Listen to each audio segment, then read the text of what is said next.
เรียกสำเร็จเป็นที่เรียบร้อยห้องน้ำ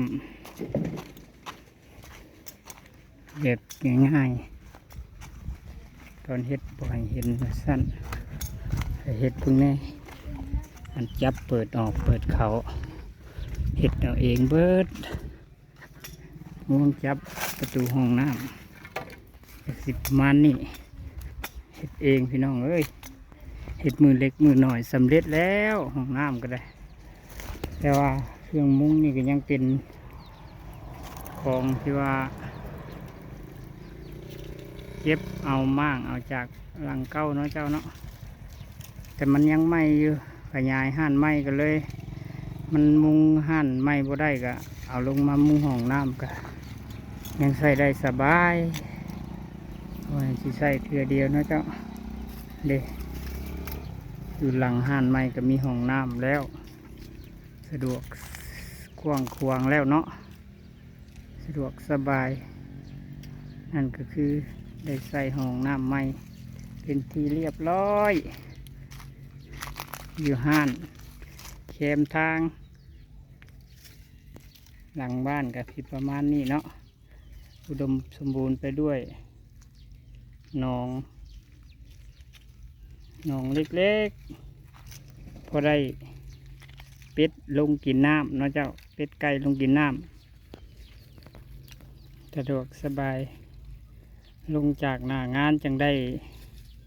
มาเอาภาพให้พี่ให้น้องเบิ้งมือนี้กันเนาะท่องภาพเป็นสลือสลึมเนี่ยใดเนี่ยหนึ่งเนาะเจ้าเนาะท่องภาพสลือสลึมว่าจานเบิ้งทำกันพี่น้องมือนี้ผลมายับน้อยหนึ่งเด้อบ่พอแห้งบ่พอรวมบ่ลายดิเพื่อนผลมันเทมันไปขายแล้วว่าจานมันกาอากาศ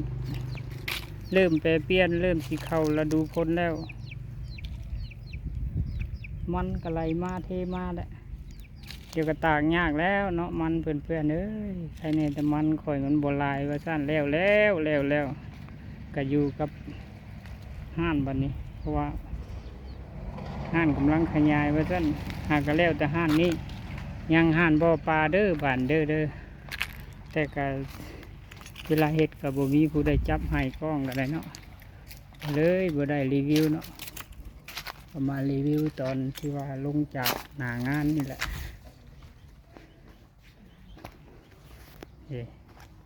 ลุงปูงพวกยังสิเก็บขึ้นอีกเล็กก็ยังอยู่6 เซนเครื่องมุงก็เอามาเทียบพร้อมเครื่องมุงหลังนี้วันนี้เจ้าหลังบ่อปลาข้างเหนือเนาะข้างเหนือบ่อปลาห้องน้ำกับห้านทางนั่นแล้วเรียบร้อยนะจ๊ะเนาะยังข้างเหนือ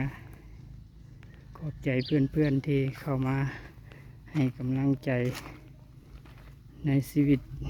ของเดินน้ำพุนะจ๊ะเนาะขอบใจบ๊ายบายงานไปต่อคลิปหน้าขอบใจเจ้า